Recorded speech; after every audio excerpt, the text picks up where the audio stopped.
그때의 분봉왕 헤롯이 예수의 소문을 듣고 그 신하들에게 이르되 이는 세례 요한이라 그가 죽은 자 가운데서 살아났으니 그러므로 이런 능력이 그 속에서 역사하는도다 하더라. 전에 헤롯이 그 동생 빌립의 아내 헤로디아의 일로 요한을 잡아 결박하여 옥에 가두었으니 이는 요한이 헤롯에게 말하되 당신이 그 여자를 차지한 것이 옳지 않다 하였습니다. 헤롯이 요한을 죽이려 하되 무리가 그를 선지자로 여김으로 그들을 두려워하더니 마침 헤롯의 생일이 되어 헤로디아의 딸이 연석 가운데서 춤을 추어 헤롯을 기쁘게 하니 헤롯이 맹세로 그에게 무엇이든지 달라는 대로 주겠다고 약속하거늘 그가 제 어머니의 시킴을 듣고 이르되 세례 요한의 머리를 소반에 얹어 여기서 내게 주소서 하니 왕이 근심하나 자기가 맹세한 것과 그 함께 앉은 사람들 때문에 주라 명하고 사람을 보내어 옥에서 요한의 목을 베어 그 머리를 소반에 얹어서 그 소녀에게 주니 그가 자기 어머니에게로 가져가니라. 요한의 제자들이 와서 시체를 가져다가 장사하고 가서 예수께 아뢰니라. 세례 요한이 죽임을 당했습니다. 세례 요한이 한 사역들 또 그의 어떤 열정들, 영향력을 생각하면 그의 마지막은 정말 초라하고 비참한 것 같아요. 목베인 것도 그렇고 옥에서 목을 베인 것도 그렇고 소리 소문 없이 처형을 당했어요. 정말 비참한 것 같아요. 한 일들을 비추어 보면 그의 마지막이 안타까운 것 같은데 오늘 이 말씀에서 우리가 볼 것은 이 세례 요한의 죽음을 조장한 인간들의 어이없는 탐욕, 허영 이런 것들 통해서 우리가 자칫하면 빠질 수 있는 찰나의 실패, 악의 속성에 관해서 우리가 한번 살펴보려고 합니다. 먼저 1절부터 본문을 보면 헤롯이 예수님의 사역에 관한 예수님에 관한 소문을 계속 들어왔습니다. 그런데 이 소문을 듣자마자 헤롯은 바로 세례 요한을 떠올립니다. 요한이 부활해서 능력을 행하는 것이다. 이렇게 생각을 했어요. 왜 이런 생각이 바로 예수님의 이야기를 듣고 바로 세례 요한의 생각으로 이어졌을까? 왜 이런 판단을 내렸을까? 세례 요한이 부활해서 능력을 행하고 있다. 그것은 세례 요한이 서두에 말씀드린 것처럼 세례 요한을 자신이 처형한 일에 대해서 마음속으로 죄의식이 사로잡혀 있는 겁니다. 그렇기 때문에 그 헤롯의 기억은 세례 요한을 처형한 그것으로 마음이 꽉 붙들려 있는 거예요. 조금만 비슷한 일이 빵 터져도 세례 요한, 글로 바로 생각이 연결이 되는 거예요. 기억이. 모든 죄는 지어서는 안 되는 것이 당연하지만 특별히 악한 줄 알고서도 고의로 행하는 것은 더더욱이 피해야 됩니다. 알고 짓는 죄가 더 우리가 조심해야 돼요. 그 알고 짓는 죄는 오늘 헤롯을 통해서 우리가 볼 수 있듯이 그 죄 지은 그 상황과 기억과 그 죄의식이 그 깊이와 크기가 아주 깊이 우리 가운데 박혀버리기 때문에 고의로 짓는 죄는 정말 조심해야 됩니다.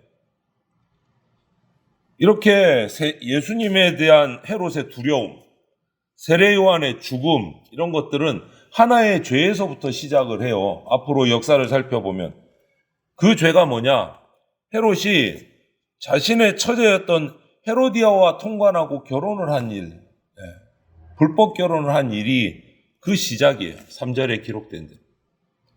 작은 탐욕, 작은 욕망이 죄를 낳고 그것이 점점점 커져서 사망으로 멸망으로 가게 되는 겁니다.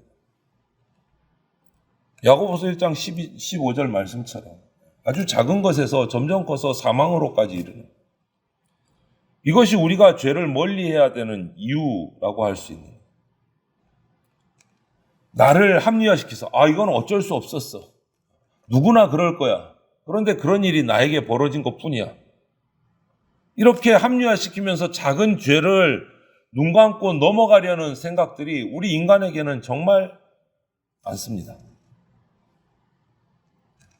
그래서 나에게는 관대하고 다른 사람에게는 엄격한 그런 잣대가 우리 가운데는 있어요.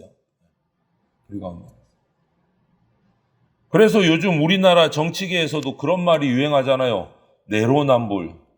내가 하면 로맨스고 남이 하면 불륜이고. 왜 그렇습니까? 잣대가 서로 다른 거예요.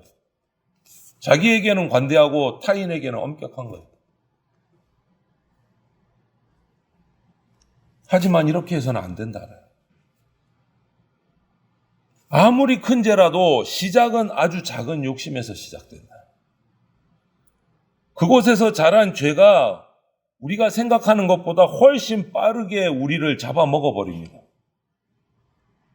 그래서 데살로니가전서 5장 22절에 우리에게 말씀해 주시는 것이 악은 어떤 모양이라도 버리라. 어떤 모양이라도 버리라.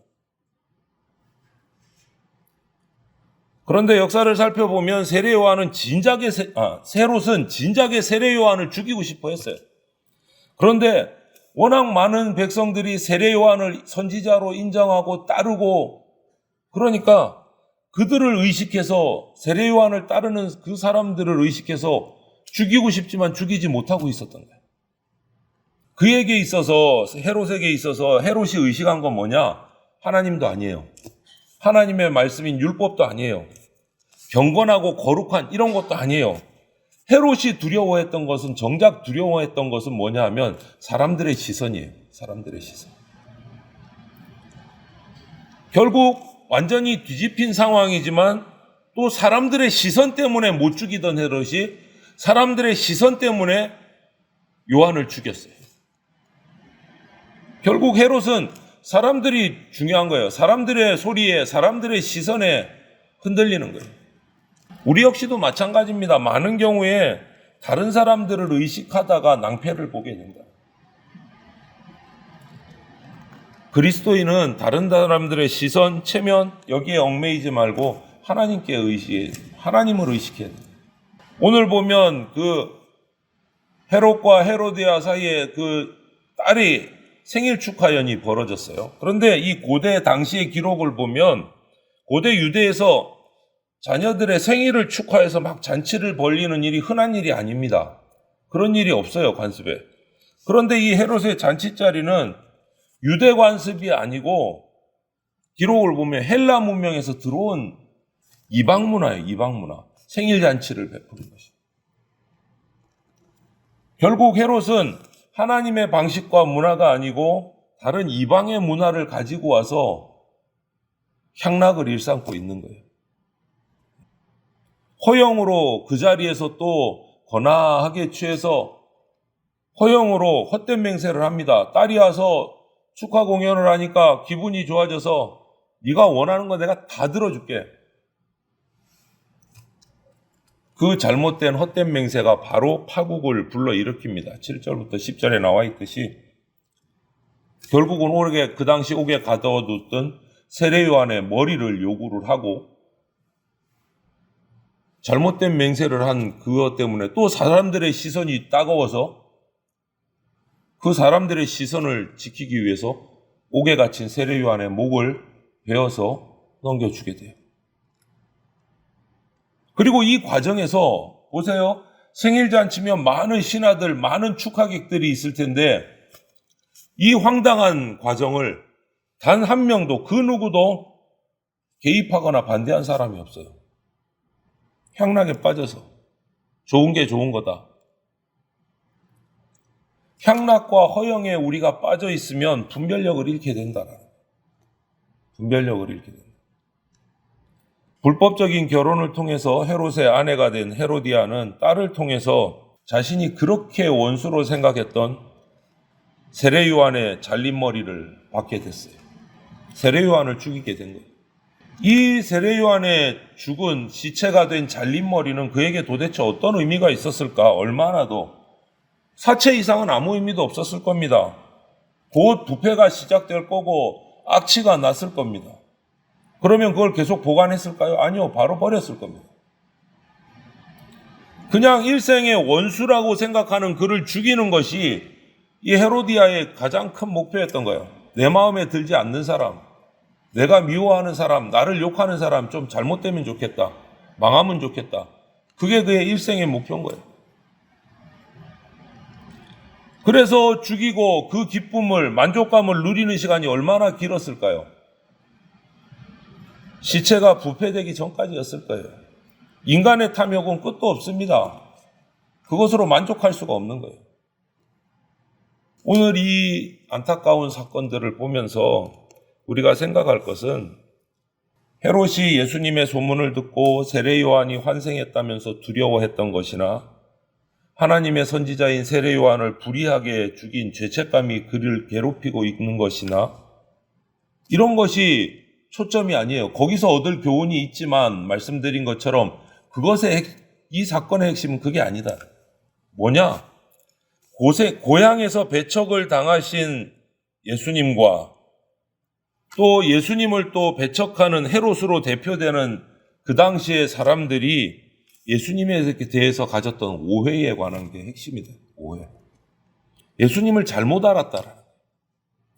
여러분, 예수님이 행하시는 놀라운 치유의 사건들, 회복의 사건들, 눈으로 그 자리에서 직접 보고 경험했다고 해서 예수님이 누구신지 바로 안다? 그거 아니다라는 거예요. 우리가 발견하게 되는 거예요. 헤롯도 직접 봤습니다. 듣기도 했습니다. 그 당시 백성들도 예수님을 따라다니면서 수많은 치유와 회복의 경험들을 직접 보고 경험했습니다. 그러면 예수님 다 믿어야 되잖아요. 다 믿었습니까? 아니요. 헤롯은 오히려 그것으로 말미암아 두려움을 얻고 죄책감에 헤매어서 또 백성들의 시선이 따가워서 결국은 세례 요한을 죽이는 자리까지 나왔어요. 그리고 그 자리에서 경험했던 수많은 백성들은요, 그것을 멍하니 쳐다보고 있었어요. 예수님의 치유와 역사의 회복을 직접 본다고 다 믿는 거 아니다. 모두가 다 예수님이 누구신지 알게 되고 받아들여진다? 그거 아니다라는 거예요.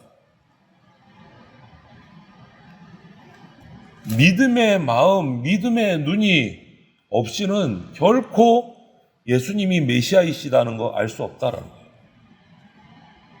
모두가 나와서 예배드리지만 같은 예배당에서 말씀을 받는 자가 있고 말씀을 잃어버리는 자가 있다라는 거예요.